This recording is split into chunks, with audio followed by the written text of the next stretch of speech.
धर्मप्राण सज्जनों, कल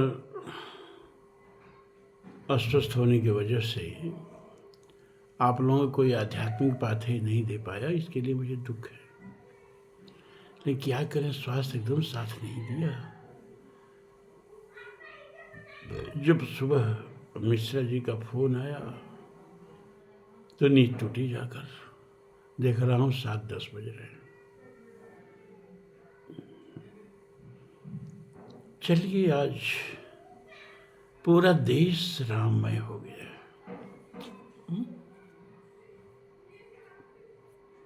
तो कुछ राम जी का ही चरित्र उठाते हैं। टीवी जब खोलो तो केवल राम, जहाँ जाओ तहाँ राम। तो हम लोग सत्संग में भी थोड़ी राम चर्चा हो जाए तो क्या बुरा है।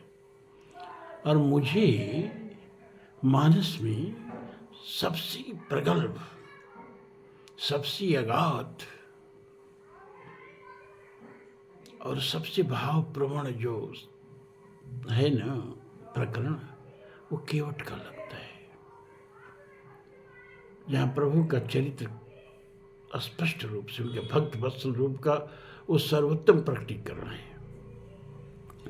तो चलिए थोड़ा सा केवट प्रकरण पर एक दृष्टि डालते हैं। सुमंत से बड़ी भावभीनी विदाई प्रभु लेते हैं। सुमंत उनको गंगा के तट तक छोड़ने जाना चाहते हैं, लेकिन भगवान श्री राम सुमंत से पूछते हैं, अच्छा सुमंत ये बताओ, दशरथ जी ने क्या कहा है आपसे? क्या उन्होंने कहा कि आपको वन दिखा करके 4 दिन में लौटा के ले आए? तो उनको वन दिखा के लौटा के ले आने के लिए कहा ना सुमन जी, ये तो नहीं कहा कि हमको छोड़ के इनको छोड़ के वन से आ जाओ। कहा नहीं, ये नहीं कहा। कहते जब आप हमें जाएंगे, नाव पर चढ़ाएंगे, तो यही ना होगा कि सुमंत जी खुद नाव पर चढ़ा के छोड़ के आ रहे हैं। अब सुमंत जी निरुत्तर हो गए कि बात तो सही है, इसलिए गंगा तट तक नहीं गए।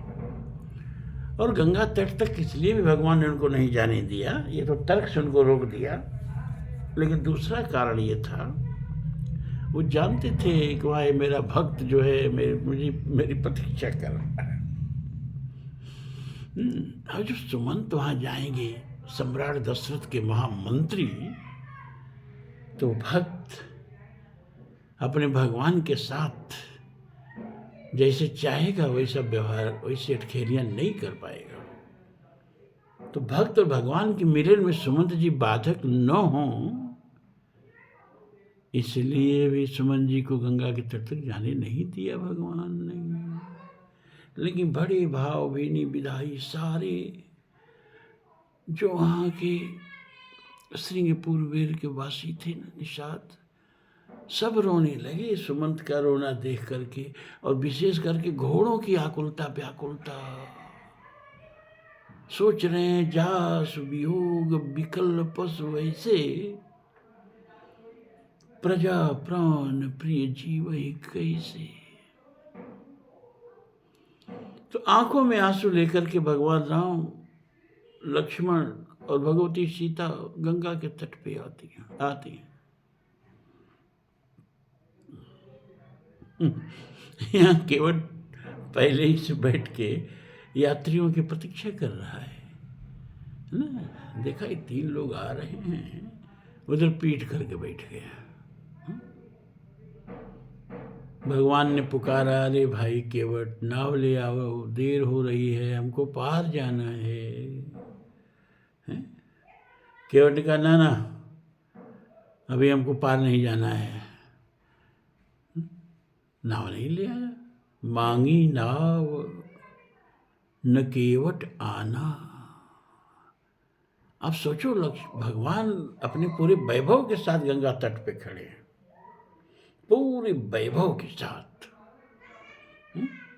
बगल में भगवती सीता आदि शक्ति जही जग उपजाया, सो अवतरई मोरी हम माया। उपजय जास वंश गुण खानी, अगणित लक्ष्य उमा ब्रह्मानी। भृगुट विलास जासु जग हुई, राम बाम दिश सीता सोई। कौन खड़ा है बगल में, कौन? अरे अखिल विश्व की उद्भव स्थित संहार कारिणी क्लेश हारिणी, जो जगत का उत्पत्ति करती हैं, जगत का पालन करती हैं, फिर जगत का संहार करती हैं, वो आदि शक्ति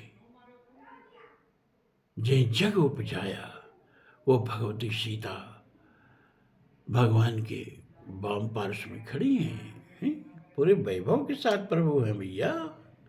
और बगल में दाहिने पार्श्व में कौन खड़ा है? तपबल शेष धरे मई भारा, तीनों लोक का भार जिसके सर पर ऐसे शोभित होता है, सोहजिम एक रज कनी, जैसे धूल का एक कण हो। ओ कालों के काल महाकाल लक्ष्मण जी दाहिने पार्श्व में खड़े हैं। ऐसा मत समझो कि राम जी वहाँ नियंग हैं, ऐसा नहीं, पूरे वैभव के साथ हैं। लेकिन वो वैभव दिखे तब तो किसी को, केवट को दिख नहीं रहा है क्या? क्योंकि नाव मांग रहे हैं, नहीं ला रहा है। लक्ष्मण जी को बड़ा क्रोध आया। अरे भयादस्य तपत अग्नि, भयादस्य तपत सूर्य, भयादस्य इंद्रश्च वरुणश्च, मृत्यु थावत पंचमा। कठोपनिषद कहता है कि जिसके भय से अग्नि तपती है, जिसके भय से सूरज तपता है, जिसके भय से इंद्र और वरुण अपने अपने काम में लगे रहते हैं, और जिसके भय से मृत्यु घर घर घूम के झाड़ू लगाती रहती है, ओ प्रभु नाव मांग रहे हैं। और केवट की हिम्मत देखो, मांगी नाव न केवट आना। बहुत क्रोध आया लक्ष्मण जी को, धनुष पर हाथ कस गया। बहुत क्रोधी स्वभाव के हैं लक्ष्मण जी। शेष नागहीन हमेशा फुफकारते रहते हैं।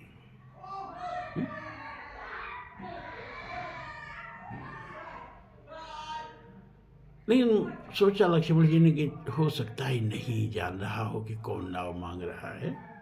देखने में तो हम लोग इस समय तपस्वी लग रहे हैं, कुछ कुर्ता वगैरह भी नहीं पहने हैं। सोच रहा है को पैसा नहीं देंगे, सब पार उतर जाएंगे।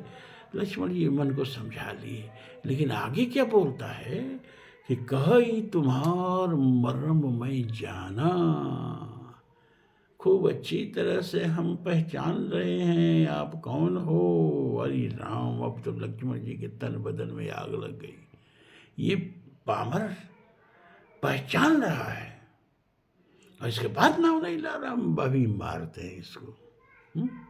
केवट देख लिया लक्ष्मण जी का तेवर, कह दिया बरतीर मारे लखन पर जब लग्न, पांव पखारी हूं तब लग्न तुलसीदास नाथ कृपाल पार उतारी हूं।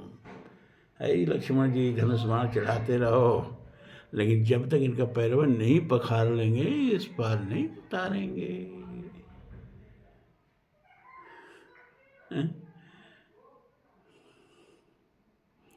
अब लक्ष्मण जी ठंडा हो गए। इसमें ऐसी कौन सी बात और उल्टे शर्त बांध देता है। पार उतारने के बाद कहता है नाव नहीं लाएंगे।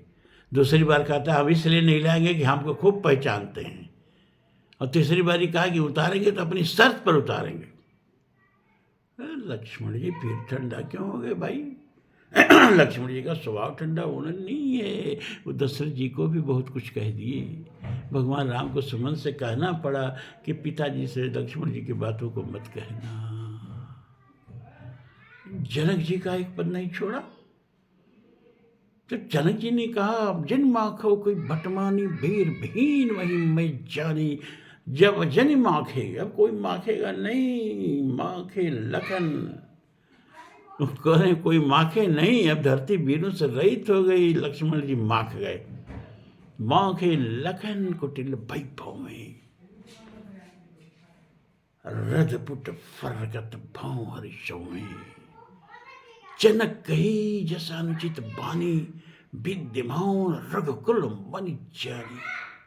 जरावर अनुशासन पाऊँ, खंदु कयूँ ब्रह्मांड उठाऊँ, कौची घट जीव डारों फोरी, सकऊँ मेरु मूलक इव तोरी। तव प्रताप महिमा भगवाना, का बापुरो पिनाक पुराना। तोरो छत्रक दंड जिम तव प्रताप बलनाथ। जौन करो प्रभु पद शपथ, तौन धरो धरो हाथ। लक्ष्मण जी माख गए। और वो लक्ष्मण जी यहाँ चुप चुप चुप शांत हो गए। क्यों शांत हो गए? ऐसी कौन सी बात केवट ने कह दी कि लक्ष्मण जी शांत हो गए? शांत होने वाला स्वभाव तो नहीं है, फिर क्यों हो गए?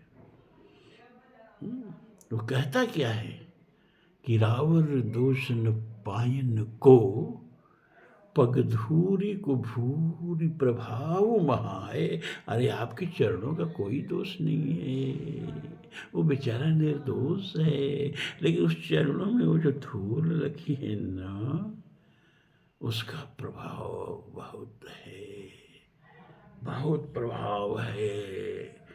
मानुष कर्ण मूल कछु हई। इसमें वो कुछ जोड़ी है जो पत्थर को मनुष्य बना दे। ए भैया, इसी चरण को छू करके पत्थर अहिल्या बन गई। हमारी नाव तो बहुत कोमल है, ऊपर से जल खा रही है। कहीं ये नारी हो गई तो हम कहाँ कमाने जाएंगे भैया? तरने मुनि घरनी हो जाई, बाट परी मोरी नाव उड़ाई। हम कैसे अब जिएंगे खाएंगे? नावें हमारी चली जाएगी। आपको क्या है, आप लोग तो अपना कन्याओं को ऋषियों को दान दे देते हैं, इसको भी किसी ऋषि को दे देंगे, तरनी मुनि घरनी हो जाए। देखो कितना बड़ा मजाक यहाँ, केवट कितना बड़ा चुटकी काट रहा है भगवान राम को। क्यों? क्योंकि भगवान राम बहन्योरा में खड़े हैं। दशरथ की पुत्री हैं शांता, जिनका विवाह हुआ है श्रृंगी ऋषि से, और ये श्रृंगवीरपुर उन्हीं श्रृंगी ऋषि का पुर है। तो अपने बहन्योरा में खड़े हैं। अब बहन्योरा में कोई जाए और कोई मजाक न करे तो कितना उदास लगेगा। भगवान बहन्योरा में खड़े हैं तो केवट ने एक चुटकी काट दिया, कह रहा कि तरनी मुनि घरनी हो जाई। अरे भैया, हमारी पत्नी, हमारी नाव जो है स्त्री बन जाएगी। अब मुनि घरनी, किसी मुनि से आप लोग विवाह कर दोगे, आप लोगों की परंपरा है। बाट पर ही हमारी नाव उड़ाई तो आपको तो एक रिश्ता मिल जाएगा, हमारी नाव चली जाएगी। तो कह रहा है कि पगधूरी को भूरी प्रभाव महा है। ये सुन के लक्ष्मण जी सिकुड़ गए।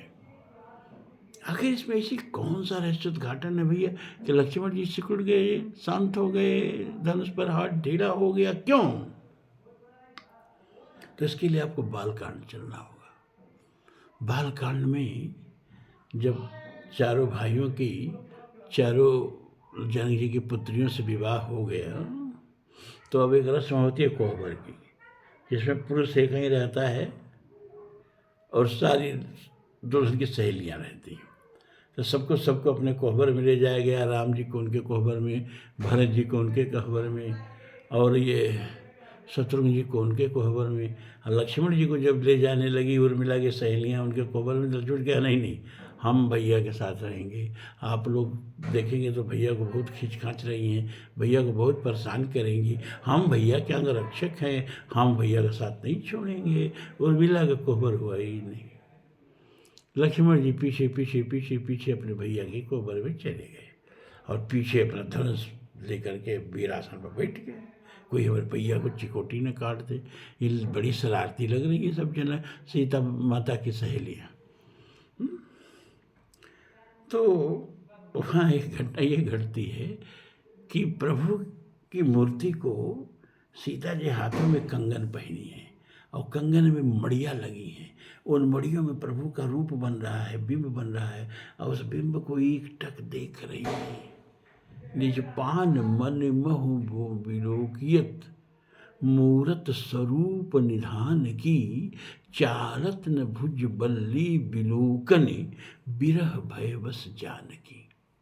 निज पानि मनमोह देखिए, देखियत मूरत स्वरूप निधान की। अपनी पानी के हाथों में जो गहना पहनी है आभूषण, उसमें जो मड़ियाँ लगी हैं, उन मड़ियों में प्रभु का बिंब बन रहा है और उर्मिला एकटक उस बिंब को देख रही। अरे क्षमा करें, भगवती सीता हैं, और इधर उधर न कलाई टाल नहीं, न दृष्टि टाल नहीं है। एक क्षण के लिए वो रूप दर्शन में बाधा बर्दाश्त नहीं है उनको।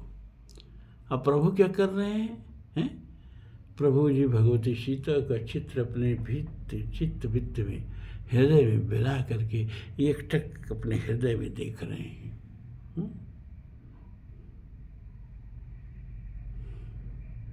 और वहाँ से दृष्टि नहीं हटा रहे हैं। दोनों एक दूसरे के प्रेम में इतने निमग्न हैं कि मर्यादा है, सीधे सीधे एक दूसरे को देख नहीं सकते, तो देखने के अपने अपने बहाने ढूंढ लिए। अब वो सब बैठी हुई सखियाँ बड़ी बोर होने लगी, कह रही से बहुत दुल्हा आए जनकपुर में। भैया ऐसा कोयली का दुल्हा तो पहली बार देख रहे हैं। मगरूर बैठे हैं, न बोल रहे हैं, न कुछ कर रहे हैं। जब बड़ा सिनाकी दुल्हा लग रहा है भाई। तब सहेलियों ने व्यंग करना शुरू किया कि गर्भ करहु जनि रघुनंदन, अपने मन माही, आ देखा हो अपनी सूरत, हमरे सिय की छां।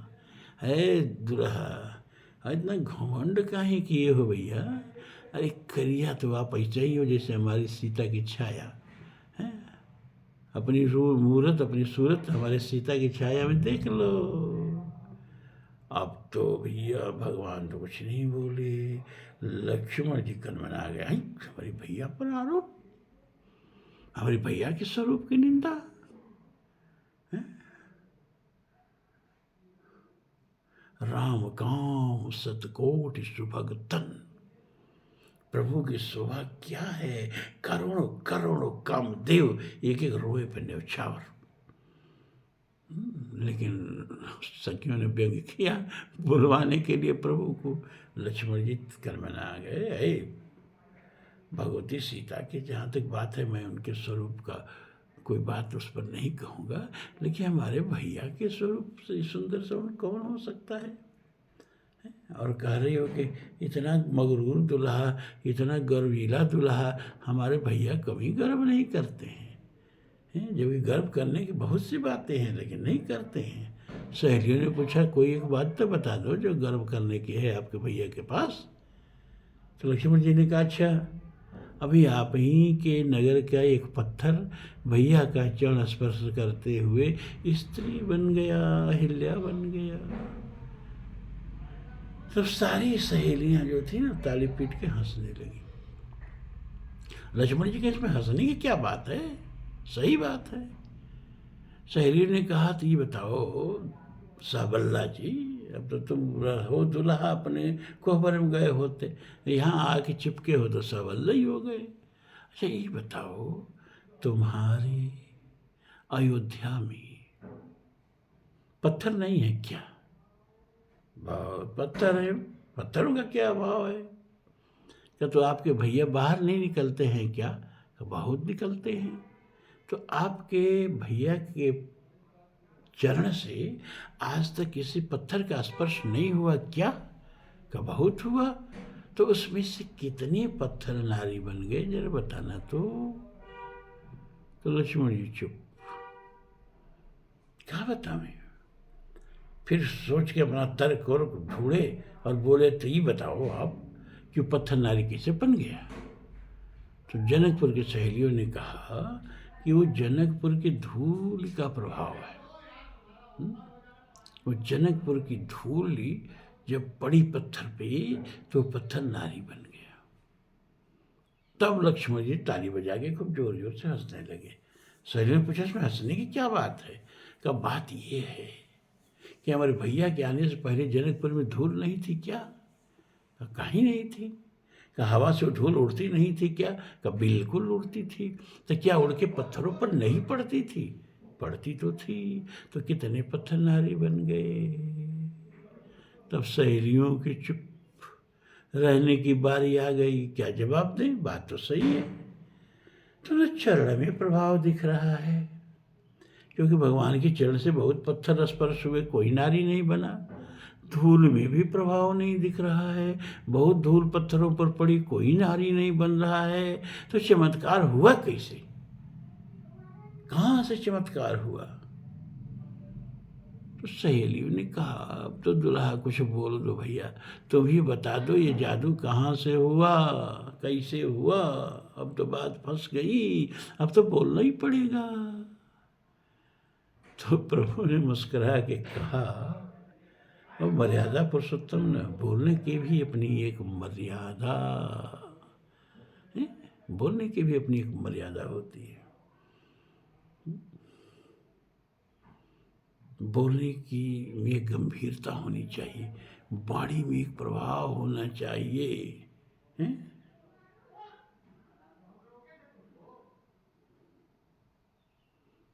भरत जी बोल रहे हैं चित्रकूट में, तुलसी लिख रहे हैं, कैसी वाणी बोल रहे हैं कि निज कर मुकुर मुकुर निज पानी, अगहि न जाई अस अद्भुत बानी। क्या बात है। अर्थ अमित आखर अति थोरे, इस तरह की वाणी, कम शब्द में अर्थ गांभीर्य अगाध समुद्र की तरह भरा हुआ है। जैसे अपने हाथ में दर्पण है और दर्पण में अपना बिंब बन रहा है, लेकिन उस बिंब को पकड़ लेंगे आप, नहीं पकड़ पाएंगे। ऐसे ही वह गंभीर अर्थ गांभीर्य लिए वह वाणी, बोलने का भी तरीका होना चाहिए। शास्त्र कहते हैं पहली बात तो ना पृष्ठम बुर्यात, आपसे जब तक कहा न जाए बोलना मत। दो आदमी बात कर रहे हैं, आपका आमंत्रित न किया जाए, उसमें टोकना मत।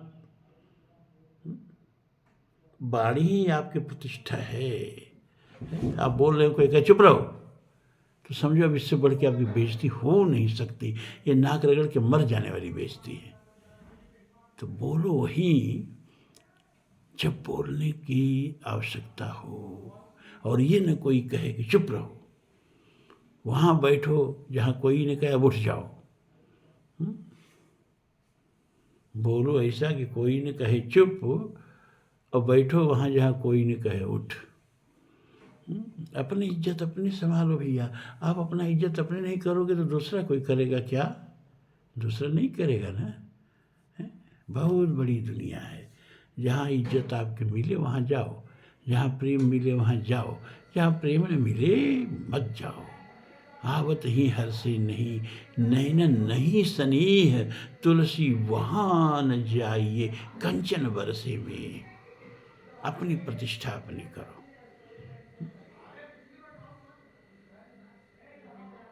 तो भगवान से विनय किया गया, अरे आप तो बोल दो। तो भगवान ने कहा, देखो भाई, न चरण में कोई चमत्कार है, न धूल में कोई चमत्कार है, लेकिन जब भक्तों के रक्षणार्थ मैं दौड़ता हूँ, नंगे पांव दौड़ता हूँ, उस समय जो मेरे पैरों में धूल लग जाती है ना, भक्त के रक्षा करते समय, भक्त के रक्षणार्थ दौड़ते समय जब मेरे पैरों में धूल लग जाती है, उस धूल में चमत्कार भर जाता है। जब द्रौपदी पुकार रही है,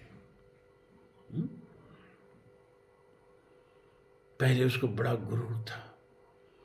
कहते हैं भगवान भोजन कर रहे थे, सत्यभामा और रुक्मिणी दोनों पंखा चल रही थी। अब भगवान का हाथ उठा, अब न मुंह में जा रहा न थाली में जा रहा है, ग्रास बीच में अटक गया। पूछा सत्यभामा ने, प्रभु बात क्या है, भोजन क्यों नहीं कर रहे हैं? प्रभु ने क्या बताए, वो भक्त संकट में पड़ गया है। कौन भक्त संकट में पड़ गया है? क्या द्रौपदी। बड़ी सभा में उसको व्यवस्थित किया जा रहा है, उसका चीरहरण किया जा रहा है। रुक्मिणी ने कहा, प्रभु आपकी बहन है ना, और आप अभी बात कर रहे हैं, दौड़ के उसको बचा नहीं रहे हैं, उसकी रक्षा नहीं कर रहे हैं। भगवान ने कहा, क्या करें, मुझको बुला ही नहीं रही है। और जब तक कोई बेसहारा हो के मुझको नहीं पुकारता है, मैं नहीं जाता हूँ। थोड़ा भी अवलंब किसी दूसरे का है तो मैं नहीं जाता हूँ। द्रौपदी को भी बड़ा गर्व है, भीष्म हैं, द्रोण हैं, विदुर हैं, सारी सभा है, ये लोग ऐसा नहीं होने देंगे। लेकिन हुआ क्या कि भीष्म द्रोण रही गई मौन। दुशासन अंबर लीन चाहा है। प्रभु अब दुशासन हाथ बढ़ा रहा है और ये देखिए भीष्म द्रोण, ये विदुर, ये धृतराष्ट्र, ये कोई कुछ नहीं बोल रहा है। सारी सभा सन्न है, चुप है। भगवान ने कहा अब इसके पांचों पति हैं। पांचों, एक पति जिसका हो और थोड़ा लायक हो तो औरत सारे मोहल्ले को सर पे उठाई रहती है। इसके 5 पति और पांचों के 5 अपने क्षेत्र में अद्वितीय। युधिष्ठिर, धर्मराज, अर्जुन घूसा मारे, भीम घूसा मार दे, धरती 2 टुकड़ा हो जाए, 60 हस्ती, 60 सहस्त्र बल, 60,000 हाथियों का बल लेके भीम बैठा है। और अर्जुन पल भार जत अर्जुन हने, छुए न दूजो बाण।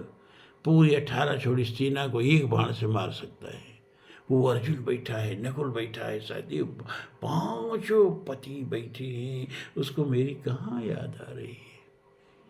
लेकिन 5 पति तन हेरी रहे, सब सर नीचे करके बैठे हैं। तब दोनों हाथ उठा के चिल्लाती है, यदुनाथ वारहु देर कहाँ है रे भैया, अब तेरे अलावा कोई सहाय नहीं है। और जब भक्त ने बुलाया,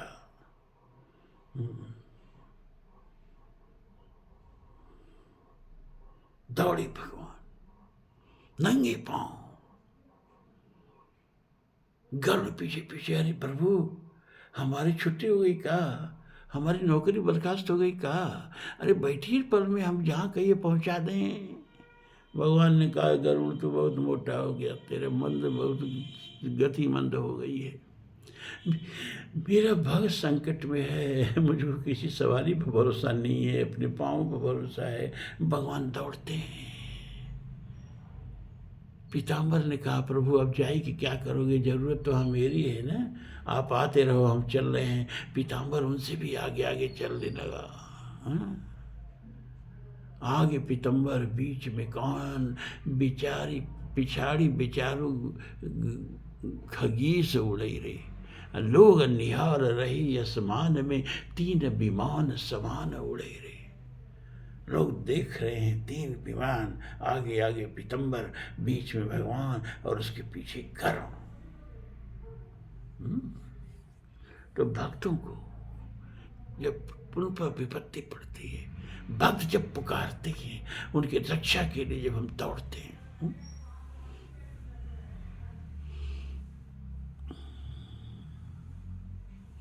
तो मेरे पैरों में जो धूल लग जाती है ना, उस धूल में चमत्कार भर जाता है।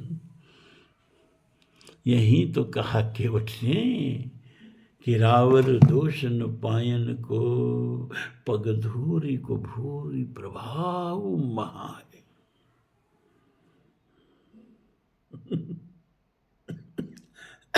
लक्ष्मण जी ने कहा, ये बात तो भैया ने कोहबर में बताई थी, इसके बाद भी बात की कहीं चर्चा ही नहीं चली।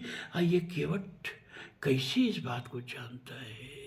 इसका मतलब ये कोई सामान्य व्यक्ति नहीं, ये तो प्रज्ञा चक्षु है, ये तो दिव्य दृष्टि वाला है, ये तो इतना गूढ़ रहस्य को जानता है।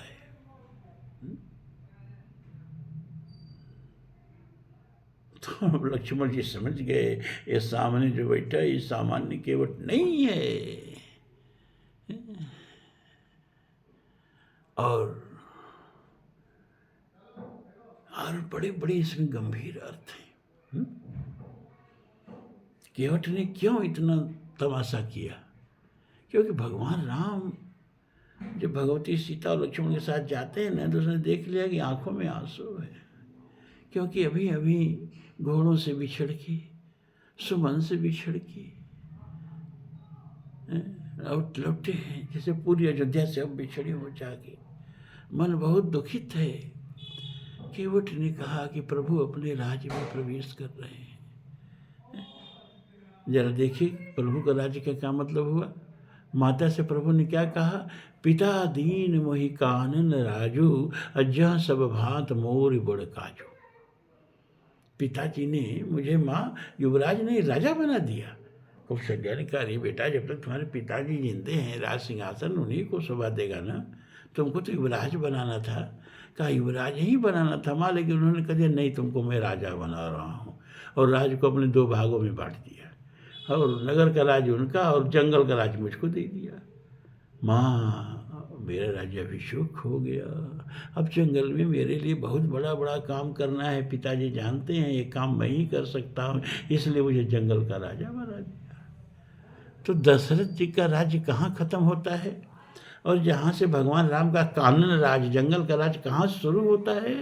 कि जहाँ तक सुमंत ने पहुँचाया वहाँ तक जनक जी का दशरथ जी का राज्य था। और जहाँ से प्रभु अब पैदल चलते हैं रथ छोड़ करके और गंगा के तट पे आते हैं, ये गंगा सीमा रेखा है दशरथ के राज्य का और प्रभु के जंगल राज्य का। इस पार दशरथ का राज्य, उस पार भगवान का कानन राज्य। केवट ने देखा मेरे प्रभु अपने राज्य में प्रवेश करेंगे आंखों में आंसू लेके, ये शुभ नहीं होगा। तो उसने मन में हठ कर लिया कि बिना प्रभु को हंसाए हम पार उतारेंगे नहीं। पार उतरना है, पर चरण धोना तो एक बहाना था, प्रभु को ठठा के हंसाना था। हंसते हुए प्रभु अपने राज्य में प्रवेश करेंगे। और कल हम इस पर बढ़िया से समझाएंगे आपको कि भगवान राम जल्दी हंसते नहीं। कहाँ कहाँ हंसने का प्रकरण आया, केवल मुस्कुरा कर रह गए, और यहाँ क्यों ठठा के हंसे, और जब ठठा के हंसे तो उसका लक्ष्मण पर क्या प्रभाव पड़ा। अब 2-3 दिन केवट प्रकरण आप लोगों को अच्छी तरह समझाएंगे, क्योंकि इसी पे राम जी का पूरा चरित्र निखर के सामने आएगा। और 22 तारीख तक अब राम जी चलेंगे हमारे साथ और रामायण चलेगी, इसके बाद फिर कठोपनिषद। ठीक है, तो आज का समय आप लोगों का हो गया। अब 2-3 दिन ये रामायण पर ही हम आप लोगों को सुनाएंगे। और पूरा भारत राममय हो गया तो हम लोग पीछे काहे को रहे भैया। ये तो हम लोग की अनवरत चलने वाली आध्यात्मिक कक्षा है ना, है। जब तक सांसें चलेंगी तब तक ये कक्षा आप लोगों की चलेगी।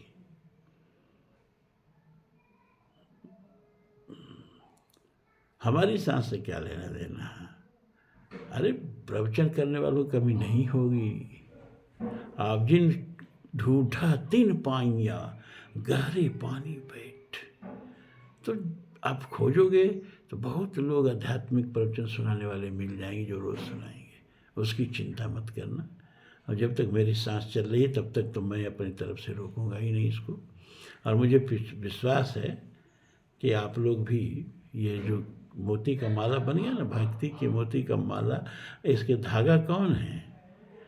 इसके धागा है त्रिपाठी जी। और ये धागा इतना मजबूत है कि आप लोगों को बिखरने नहीं देगा, टूटने नहीं देगा। ये प्रवचन चलता रहेगा। अब आज इतना ही, अब कुछ दिन राममय हो जाइए। साधुवाद।